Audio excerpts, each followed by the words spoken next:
와, 이 정도면 진짜 그냥 이혼해, 언니? 오빠가 불쌍해서 못 보겠어. 신우이가 고개를 돌려 나를 정면으로 바라보며 말했다. 그리고 웃었다. 그 웃음은 진심이 아니었다. 아니, 너무 진심이라 더 무서웠다. 테이블에 앉아있던 사람들, 시아버지, 시어머니, 남편, 신우이 남자친구. 순간 정적이 흐른 듯했지만 곧이어 그들의 입에서는 작은 웃음이 터져 나왔다. 소름 끼치도록 가볍고 천박한 웃음이었다. 나는 진짜 시집 안 가길 잘한 듯 누가 이런 꼴 당하고 살아. 안 그래요? 내 앞에 앉은 신우이가 와인잔을 흔들며 내 얼굴을 대놓고 쳐다보았다. 그리고 내 배를 쓱 한번 훑어보더니 둘째 낳고 나니까 완전 아줌마 다 됐네. 밖에서 마주치면 못 알아볼 뻔. 시어머니가 킥킥 웃으며 말을 보탰다. 애 낳고는 원래 다 그래. 근데 수연이는 좀 많이 무너지긴 했네. 그치? 남편은 고기만 썰고 있었다. 단 한 번도 나를 보지 않았다. 그 순간 나의 손끝이 떨렸다. 물컵을 들고 있던 오른손이 유리잔을 따라 진동했다. 고개를 들 수가 없었다. 왜냐하면 눈을 마주치는 순간 울 것 같았기 때문이다. 이날은 신우이 연지의 생일이었다. 고급 레스토랑. 점심치고는 번잡했고 창밖으로는 봄비가 조용히 내리고 있었다. 비가 처지는 창문 옆. 나에게 주어진 자리는 화장실 앞이었다. 들락날락하는 사람들, 퀴퀴한 방향제 냄새, 그리고 사람들 시선이 느껴지는 곳. 나는 둘째를 낳은 지 33일째였다. 유축기 가방과 물티슈, 수유 패드까지 가방에 잔뜩 담아 흘러내리는 머리를 하나로 대충 묶은 채 참석한 생일 모임.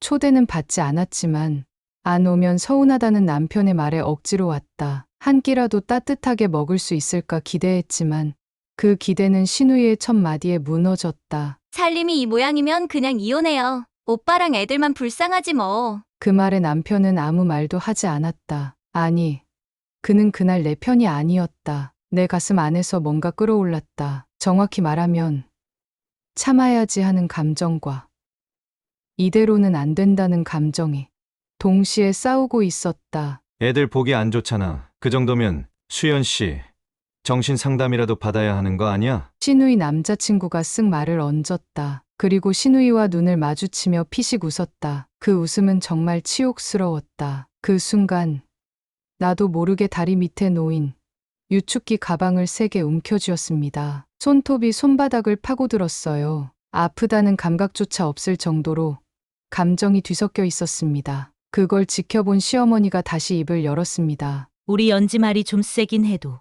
틀린 말은 없잖아. 요즘 애 키우는 엄마들도 헬스 다니고 내일도 하고 그래. 수연이는 좀 나는 더는 듣지 않았다. 그 말을 들을수록 가슴 깊숙한 곳이 차가워졌다. 이 자리가 뭐지? 나는 왜 이 자리에 앉아있지? 왜 이런 말들 속에서 아무것도 하지 못하지? 그리고 그때 식당 안 잔잔한 클래식 음악이 이상하리만큼 느리게 끊어질 듯 흘러나왔다. 모두가 웃고 있을 때 나는 울음을 참기 위해 혀를 깨물고 있었다. 오빠도 좀 생각 좀 해봐. 그냥 이혼하면 돼. 애들은 오빠가 키우고 옳게도 자유롭고 그게 서로한테 좋을 수도 있어.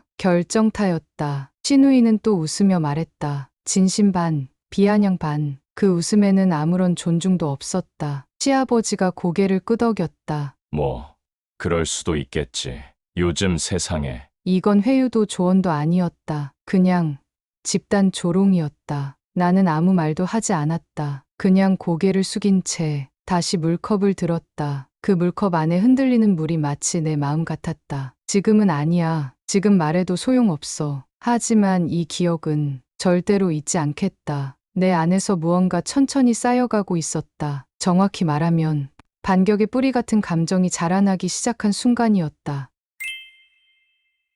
다 애 키우는 여자들이 겪는 거야. 그 말은 남편의 첫 대답이자 마지막 반응이었다. 첫 아이를 낳고 3주가 되던 날이었다. 나는 밤마다 잠을 이루지 못했다. 수유 시간이 오면 몸이 먼저 떨렸다. 유축기 소리는 쇠긁는 소리처럼 신경을 긁었고 전몸살로 열이 오르던 밤에는 숨이 막히는 기분이었다. 그러던 새벽 3시 40분 아이에게 젖을 물리다가 실수로 떨어뜨릴 뻔한 적이 있었다. 너무 놀란 나머지 나는 거실 바닥에 무릎을 꿇고 한참을 울었다. 정말 와르르 무너진 순간이었다. 그리고 그날 아침 시어머니에게 전화가 왔다. 그만 산후조리원에서 좀 나와라. 언제까지 거기 있을 건데? 그 말에 나도 모르게 끊어버렸다. 감정이 고장 나버린 것 같았다. 손가락도 떨리고 입 안도 말랐다. 그러고 나서 몇 시간 후 남편에게 말해봤다. 나 병원에 한번 가보고 싶어. 정신과. 남편은 그때 소파에 앉아 있었다. 핸드폰을 보다가 고개를 돌리지도 않은 채 말했다. 그거 다 애 키우는 여자들이 겪는 거야.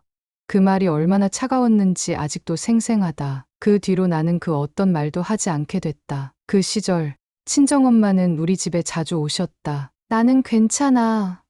엄마 너무 힘들지 않아? 아니다. 그냥 쉬엄쉬엄 도와주는 거지.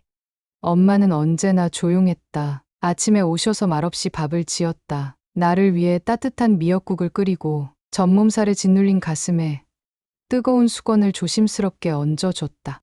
엄마는 그 손길로 나를 토닥이며 한마디도 하지 않았다. 그리고 매일 밤 조용히 돌아가셨다. 누가 보면 엄마는 그냥 전형적인 전업주부였다. 아무 말 하지 않고 항상 살짝 뒤로 물러나 있는 사람. 나도 그렇게 생각했다. 어릴 때부터 그렇게 보아왔으니까. 하지만 둘째를 낳고 나서 엄마의 그 침묵이 이상하게 자꾸 떠올랐다. 둘째를 품에 안고 있던 어느 날이었다. 아이를 재우고 소파에 앉아 있는데 문득 생각났다. 왜 엄마는 아무 말도 하지 않았을까? 그 모든 장면들이 스틸 사진처럼 머릿속에 떠올랐다. 젖을 짜느라 내 몸이 떨리던 그날 밤, 엄마는 한마디도 없이 내 옆에 앉아 있었다. 그저 내 손을 덥석 잡고 차가운 찜질팩을 내 이마에 올려줬다. 그 순간 내 속에서 울음이 솟구치려 했다. 엄마는 말 대신 존중을 주고 있었다. 판단도 조언도 훈계도 아닌 단지 함께 있어줌 그 자체. 그리고 지금 시댁에서 들었던 말들이 엄마의 침묵과 대비되어 머리를 울렸다. 이 정도면 그냥 이혼하라니까. 오빠가 너무 불쌍해. 저렇게 초췌하면 밖에 나가기도 창피하지. 정말이지. 누구 하나 괜찮냐고 묻는 사람이 없었다. 그날 밤 집에 돌아온 후 아이를 재우고 조용히 휴대폰을 꺼냈다. 그리고 오래전 사진첩을 열었다. 그 안에 엄마와 찍은 사진 한 장이 있었다. 지하철 2호선 구로 디지털 단지역. 햇살이 내려앉은 오후. 엄마는 작은 손가방을 들고 서 있었다. 평범하고 조용한 얼굴이었다. 그런데도 그 사진을 보는 순간 왜 가슴이 쿵 내려앉는지 몰랐다. 그냥 평범한 전업주부. 그 말이 어쩐지 부끄러웠다. 나는 기억했다. 엄마가 어떤 사람인지 그동안 잊고 있었다. 엄마는 내가 고등학생이던 시절 한참 밤을 새며 대본을 쓰던 사람이었다. 방송국에서 자료화면 찾는다고 도서관에서 매일 살다시피 했던 그 시절 엄마는 사회고발 프로그램의 작가였다. 전국을 돌며 불법 고시원, 체불임금, 의료 과실을 파헤치던 사람. 하지만 아빠가 쓰러지고 나서 엄마는 단 한 번도 다시 그 일을 말하지 않았다. 그저 평범한 전업주부로 살아가며 나에게 밥을 해주고 조용히 내 아이를 안아줬다. 그 침묵의 의미를 이제야 알 것 같았다. 엄마는 나에게 어떤 언어보다 강한 방식으로 내 편이 되어주고 있었던 것이다. 단톡방 알림이 울렸다. 신우이였다. 귀신 나올 듯. 크크크 다크서클 저게 뭐야. 사진 속엔 내 뒷모습이 있었다. 둘째 유모차를 밀며 고개를 숙이고 있던 모습. 머리는 질끈 묶여 있었고 팔에는 아기 기저귀 가방이 걸려 있었다. 그게 뭐가 그렇게 웃겼을까. 잠시 뒤 시어머니의 웃음 이모티콘이 올라왔다. 뒤이어 시아버지의 요즘 애들 필터가 웃기네라는 말. 그리고 남편의 읽음 표시. 답은 없었다. 그날 밤 아이를 재우고 발코니 문을 열었다. 바람이 불었다.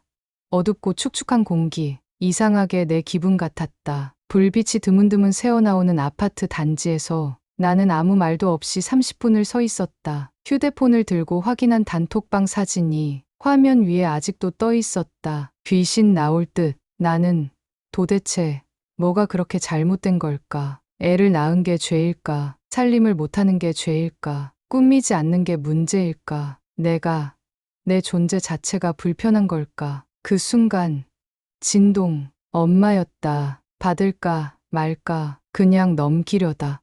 마지못해 엄지로 화면을 밀었다. 엄마. 잠시 침묵, 익숙한 목소리가 낮게 울렸다. 너 지금 그 집에서 어떻게 사니? 그 한마디, 엄마는 어떻게 지내니도 아니고, 괜찮니도 아니었다. 어떻게 사니? 그 말에서 이미 감정이 쏟아졌다. 그냥 사는 거지 뭐. 엄마, 다들 이렇게 살잖아. 참고 견디는 게 다잖아. 엄마는 대답하지 않았다. 숨소리만 작게 들렸다. 나는 눈을 감았다. 눈물방울이 떨어지는 게 느껴졌다. 그 침묵이 10초를 넘겼을 때 엄마가 말했다. 아니, 목소리가 단호했다. 말끝이 날카로웠다. 엄마가 지금부터 그 집을 견디지 못하게 만들어줄게. 그 말이 머릿속을 망치처럼 내리쳤다. 다음 날 아침, 엄마는 우리 집에 왔다. 아무 말도 하지 않고 주방으로 갔다. 식탁 위에 있던 그릇을 하나하나 닫고 냉장고 안에 있던 시든 채소를 꺼냈다. 내가 물었다. 엄마, 무슨 일이야? 엄마는 잠시 내 쪽을 바라보더니 조용히 말했다. 그 단톡방 캡처 엄마한테 보낼 수 있겠니? 뭐 하려고? 엄마는 마른 수건으로 손을 닦으며 말했다. 이젠 엄마가 해야 할 일이 생겼거든.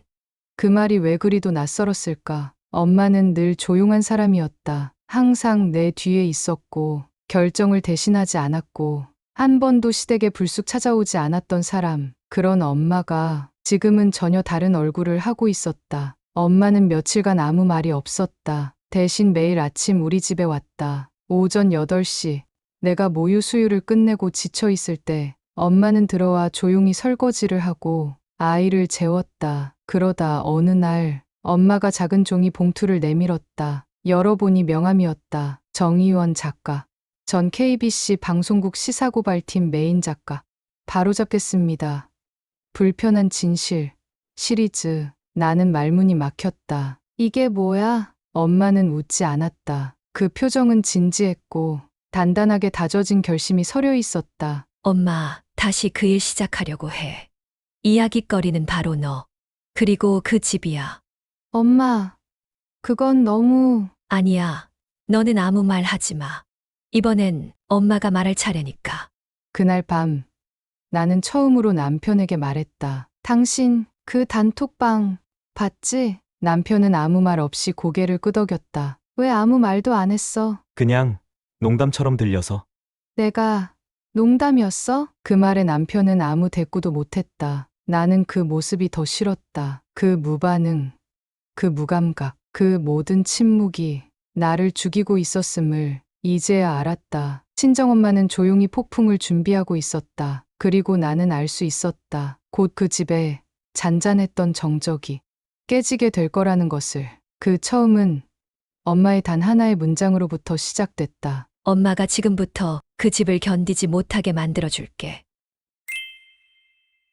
3일 뒤 유튜브 추천 영상란에 낯익은 썸네일이 떴다. 배경은 고급 레스토랑의 내부, 하얀 천으로 덮인 테이블과 정장 차림의 사람들이 앉아있는 장면, 그리고 그 사이에 고개를 푹 숙인 나. 어딘가 익숙한 장면이었다. 영상 제목, 며느리를 괴롭히는 가족들, 그 실체를 고발합니다. 기획 M방송국 사회고발팀, 구성대본 윤정혜 작가. 정확히 3일 전 시댁 식사 자리를 몰래 찍은 영상이었다. 영상 속 장면.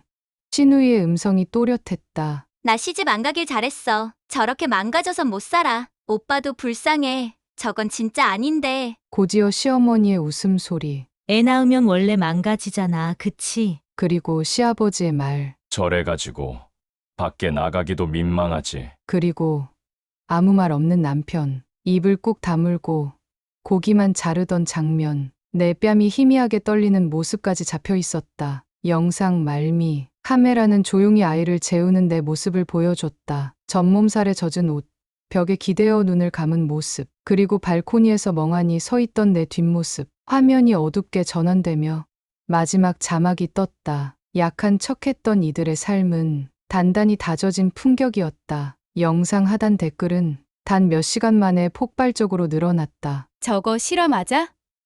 인간 맞아? 신우이 저 사람 어디 회사 다닌대요? 며느리분 제발 힘내세요. 저희 엄마도 저랬어요. 남편은 도대체 뭐 하는 사람인가요?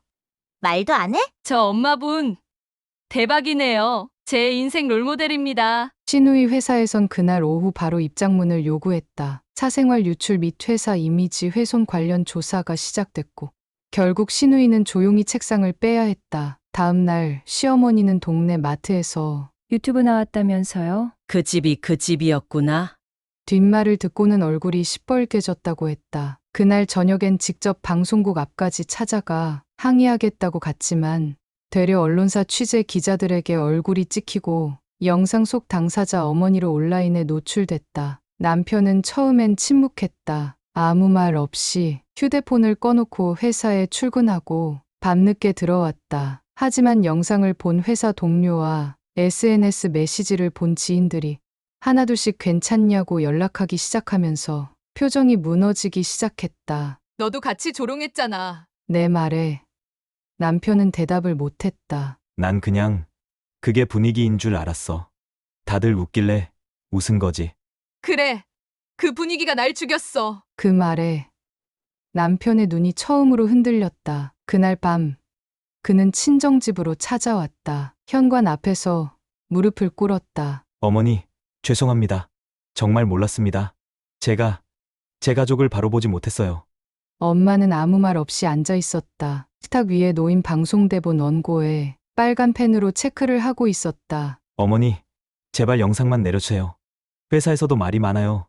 애들한테도 이거 계속 돌아다닐까 걱정이고요. 엄마는 손을 멈췄다. 고개를 들고 말했다. 내가 왜?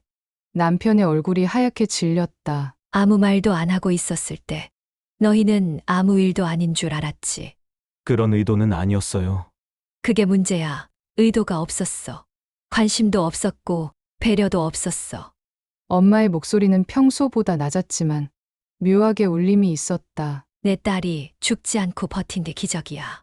그날 밤 나는 오랜만에 내 방 창문을 열었다. 어두운 밤 공기가 코끝을 스쳤다. 내가 숨을 쉬고 있다는 사실이 그제서야 조금은 실감났다. 한때 내가 도망치고 싶었던 그 집에서 이제는 누가 도망쳐야 할지 상황이 완전히 뒤바뀌고 있었다.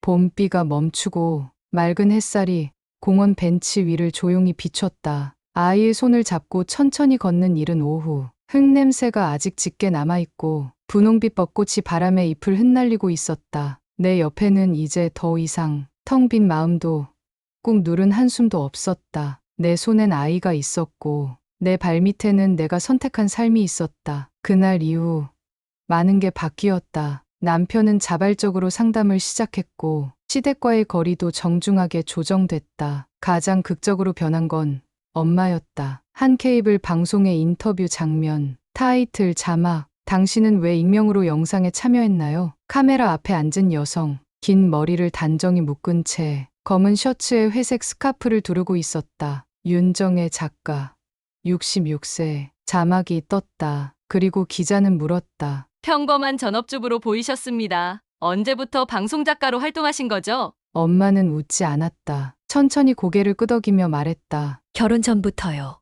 아이 둘 키우면서도 계속 일했어요. 다만 제가 세상의 중심에 서는 건 내 자식이 다 자란 뒤라고 생각했어요. 그 영상은 왜 기획하신 건가요? 엄마는 그제야 조금 웃었다. 지친 사람의 입꼬리가 아니라 단단한 사람의 여유에서 나오는 웃음이었다. 딸이 너무 조용하게 살더라고요. 그게 자랑일 줄 알았죠. 근데 세상이 너무 조용한 사람을 짓밟더라고요. 카메라 뒤로 기자의 숨소리가 살짝 들렸다. 엄마는 고개를 돌려 정면을 봤다. 그 조용함은 약함이 아니라 준비된 사람이 가진 깊은 품격이었습니다. 집으로 돌아오는 길, 나는 그 인터뷰를 폰으로 다시 봤다. 엄마가 방송에서 그렇게 말할 줄은 몰랐다. 나는 내내 그저 조용한 전업주부라고만 생각했다. 아무것도 안 하니까 그냥 그런 삶인 줄로 말이다. 하지만 그녀는 나보다 훨씬 더 많은 걸 보고 기록하고 생각하고 있었던 사람이었다. 내가 울던 밤에 그녀는 말없이 밥을 짓고 전몸살엔 수건을 데워 얹었고 내 남편의 얼굴엔 아무 말 없이 눈길을 주었다. 그 침묵 속에는 포기 대신 준비가 있었고 순종 대신 전략이 있었다. 며칠 뒤 한 언론에서 가장 공감받은 유튜브 영상 탑10 기사에 그 영상이 1위를 했다는 기사가 떴다. 댓글에는 여전히 우리 집 얘기인 줄 엄마가 이 영상 보고 울었어요. 나도 조용히 견뎠는데 이제 그만 참고 싶다. 이런 말들이 넘쳐났다. 그리고 오늘 나는 아이 손을 잡고 공원을 걷는다. 아이의 손은 작고 따뜻했다. 내가 지키고 싶은 유일한 세계였다. 잔잔한 바람이 귓가를 스쳤다. 주변에서 아이들의 웃음소리가 들려왔고 어디선가 개 짖는 소리가 겹쳐 들렸다. 햇살 아래 나는 웃었다. 오랜만에 진짜 내 얼굴로. 엄마, 꽃 봐. 분홍색이야. 아이는 신이 나서 팔을 휘저었고 나는 그 작은 팔을 조심스레 붙잡았다. 그래, 살아야지. 그리고 지켜야지. 나를 무시하고 나를 투명인간처럼 여기고 나를 부끄럽다고 생각한 사람들에게 이제는 보여줄 수 있다. 내가 얼마나 단단한 사람인지. 상 마지막 장면. 딸과 손을 잡고 공원을 걷는 여성의 뒷모습. 햇살이 그녀의 머리카락을 감싸며 흔들린다. 화면 아래 조용히 자막이 떴다. 세상의 기준이 뭐든 간에 자기 삶을 지키려는 사람의 품격은 흔들리지 않는다. 오늘 이야기 어떻게 보셨나요? 마음에 드셨다면 좋아요와 구독 부탁드릴게요. 여러분의 댓글 하나하나가 큰 힘이 됩니다.